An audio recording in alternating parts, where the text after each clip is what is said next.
Guys, they just released the entire list of everybody that's partied with P. Diddy and did God knows what. And the list is long, I'm telling you, it is extremely long, and some of these names surprise me, and it's heartbreaking.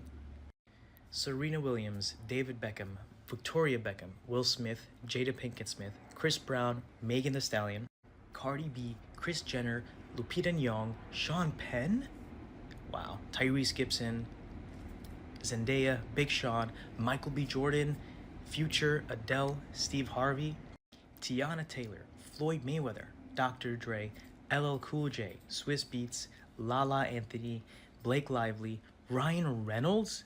They got Deadpool? Mark Wahlberg, Cara Delevingne, Iggy Azalea, Rihanna, Mariah Carey, Pharrell Williams, Paris Hilton, Justin Bieber, 50 Cent, Kendall and Kylie Jenner, Lil Kim, Drake, Snoop Dogg, Alicia Keys. I'm telling you guys, this list is long. Jay-Z, Beyonce, Jennifer Lopez, Kanye West, Kim Kardashian, Naomi Campbell, Mary J. Blige, Leonardo DiCaprio, Usher, we all knew about Usher, Chris Rock, Nas, Eva Longoria, Pharrell Williams, Lewis Hamilton, or is it Louis Hamilton, Joe Jonas, Sofia Vergara, Shakira, Demi Lovato, John Legend, and Chrissy Teigen. Post Malone, Travis Scott, Ellen DeGeneres, Kevin Hart, Jamie Foxx, Oprah Winfrey, Quincy Jones, DJ Khaled, bro, Habibi, astaghfirullah, Lenny Kravitz, Madonna, A$AP Rocky, Meek Mill, no surprise there, Normani, Miguel, Hailey Bieber, Jaden Smith, Prince Harry, Princess Beatrice of York, and Princess Eugene of York, and Princess Charlotte Casiraghi of Monaco. Nick Jonas, come on, man. You know, I met that guy one day, and he was really, really cool. That's so sad to see. Charlize Theron, Justin Timberlake, Gigi Hadid and Bella Hadid, Zoe Kravitz, Diplo, Offset, Saweetie, Kendrick Lamar, and Lizzo. Now this is a really big list. What do you guys think they did, if they did anything? And are they going to be called to testify in court? Because this is really insane. No surprise here, but stay safe and be smart. Diddy's Freakoff list has finally dropped, and it's looking like Steve Harvey, Mr. Mustachio himself, is a part of it.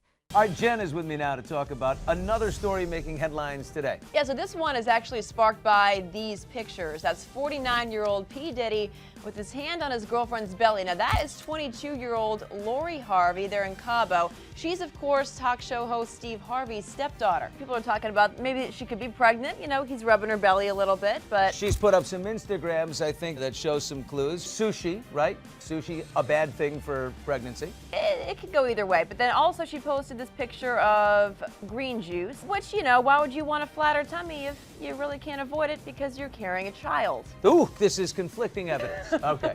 Lori was once actually linked to Diddy's son, Justin. Okay. Okay, so they were together and then engaged a couple years ago to a Dutch soccer player.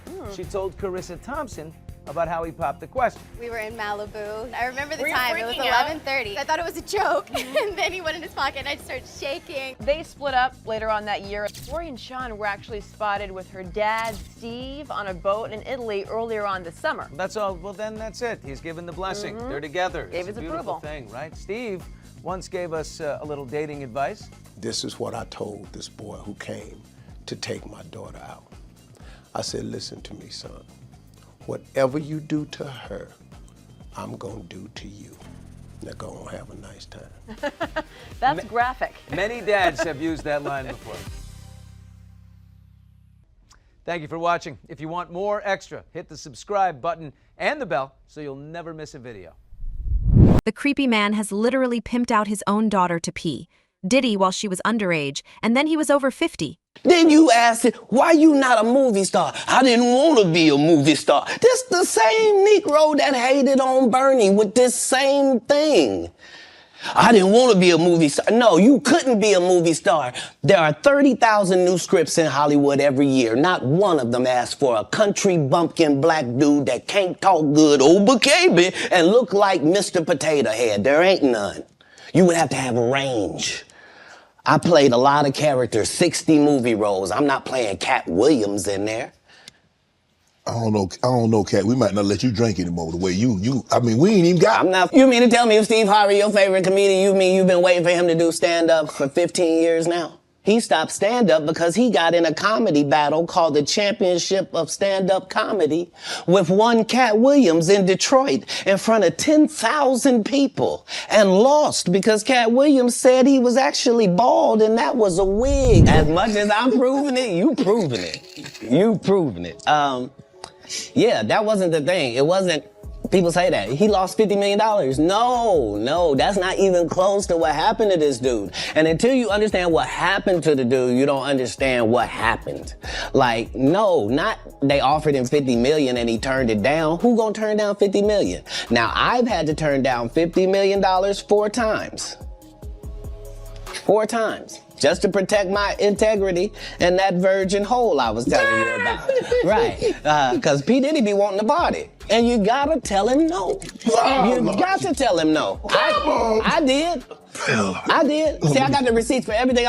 Cat Williams hinted at Diddy and Steve Harvey's relationship a long time ago. Yep. And you're telling me Denzel was there and it was after 1 o'clock when he supposedly left? And beanie, socks, and a gold chain.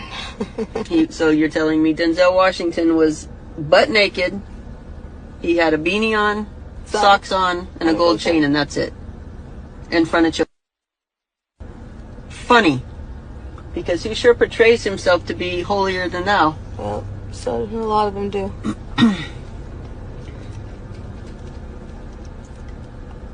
I think you also told me that one of those men have a birthmark. Left thigh. So one of those men have a birthmark on their left thigh.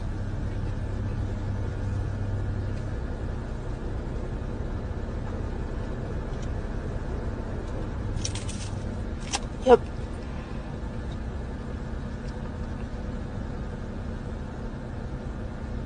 Did you have sexual interactions with Diddy? Yep. Denzel? And I know we don't tell on Denzel.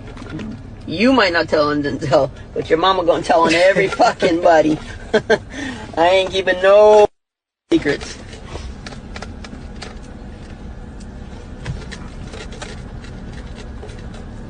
Denzel?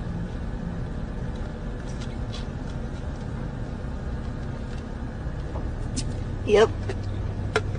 Birdman? Did Birdman promise you things? So much. Like what he promised Lil Wayne at a young age. Because you know we shared the system together. Shared birthday together too. The only reason Denzel Washington had an acting career was because, unlike Steve Harvey, he actually continued to keep in touch. Harvey, it's great to have you on tonight. Thank you so much for this. I kept wondering if sweetening the pot in a bail offer with no more money and just an offer not to see girls was going to make a whiff of difference to a federal judge. You know, I got to say, there was somebody in my office today in our morning meeting who actually made a really interesting point. She said, if you have to tell a judge, I swear I won't be around women, that in itself should be enough to deny bail. Yeah, and I have been thinking as well why the money wasn't boosted. I mean, look, $50 million is it's not chump change. But for a guy who's professed to be a billionaire, why didn't he leverage more? Why didn't he do more? Why didn't he offer more? Ashley, I don't think it's a money thing. I think this has to do, and not even so much a flight risk. I think it more has to do with allegations that he has tried to influence and even threaten witnesses. Again, those are allegations by the U.S. attorney. But if the judge buys into that, and it seems like the judge has, then however much money you put up is inconsequential. The real issue is he trying to rig the trial? And the U.S. attorney is saying yes. And obviously, these are the kinds of charges where that does typically happen. Not that it doesn't happen in other cases and murders, etc. But when you're dealing with sex crimes, it is so pervasive that witnesses can be intimidated and often do drop out of cases and become less willing to cooperate and perhaps testify. Can I ask you about that? Like how, for lack of a better description, how effed is he? Well, I mean, Ashley, you and I were around during the O.J. Simpson trial. I stopped answering that question because I thought O.J. was plenty F, and he wasn't. So you never know. And as you know, the prosecution's case is strongest the day it's filed because you don't hear the defense. So I don't know. I mean, you know, one of the things that's very clear is that they're going to argue that a lot of this was consensual. They're going to argue that the Freakoffs were consensual, that the drug use was consensual. I think they're going to have a huge problem with the Cassie video. But I think this is going to be a deny defense. And for a lot of people who maybe, you know, they think they're familiar with hip hop culture because they might see an awards show and maybe some music videos. Maybe people have always sort of assumed that there are these freaky parties that go on, and maybe in their minds, that's what they can be told in a courtroom, that sure, freaky parties are everywhere, and this was no different. But the difference in this case is the witnesses and the number of people who filed civil complaints that all seem to line up with the same kind of narrative. Yeah, and you know, the civil cases will be put on hold during the criminal trial, I'm sure.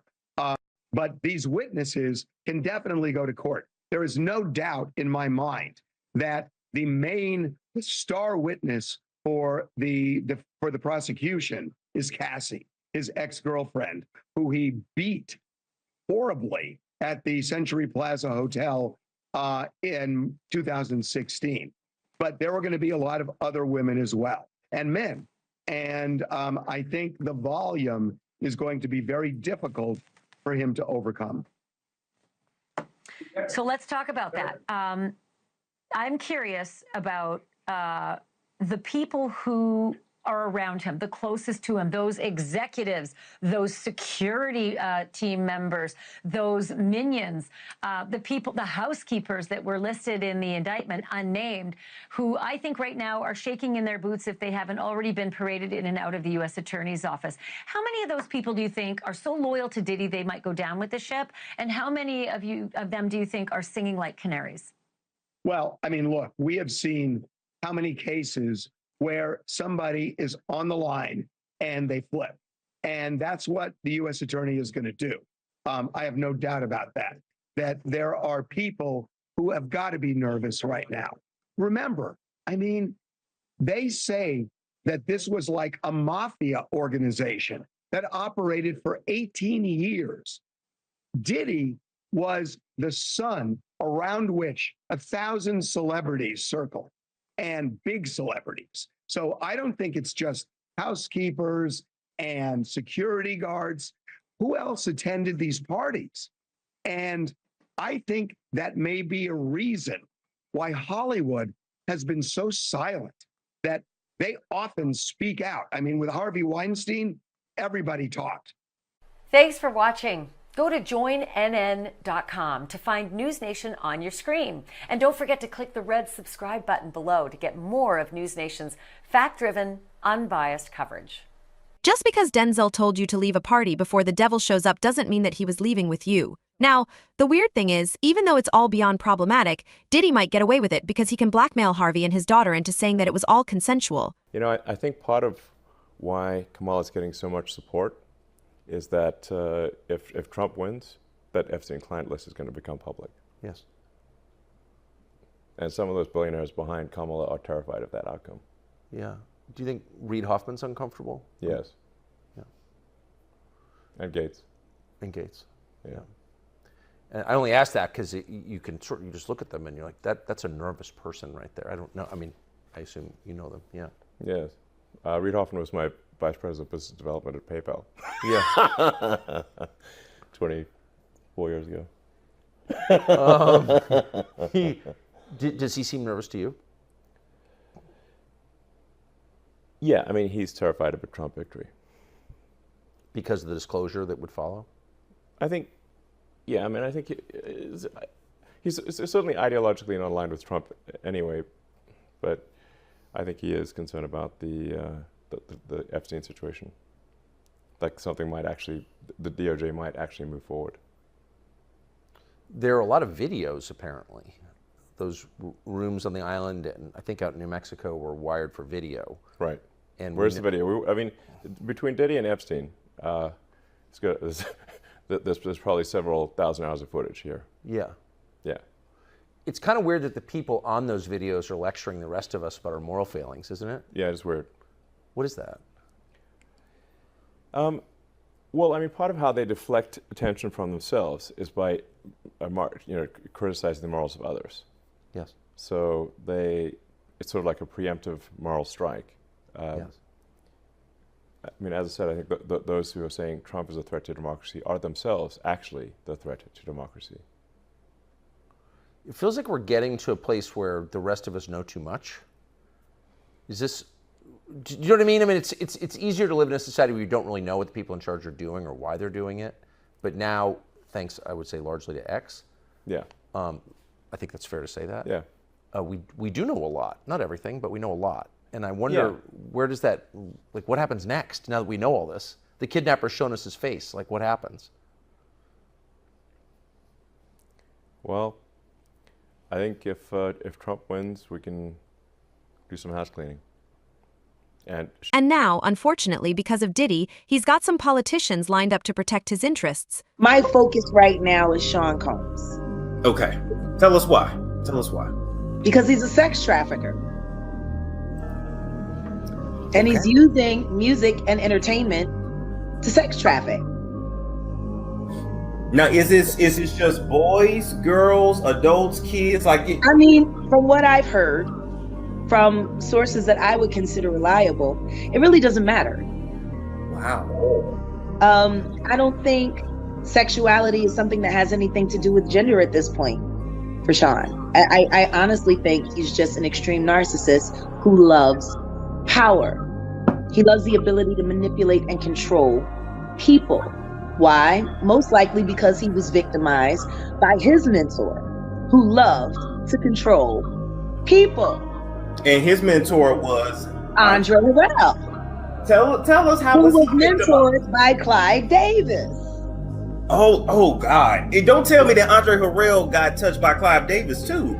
I'm telling you, I don't know what happened between Andre and Clive. What I do know is that Andre got passed over. Like, how do you go from being the president of Uptown and losing your entire company to your intern? Like, Puff started out as an intern. Yes, he was throwing parties with Mark Barnes in Washington, D.C.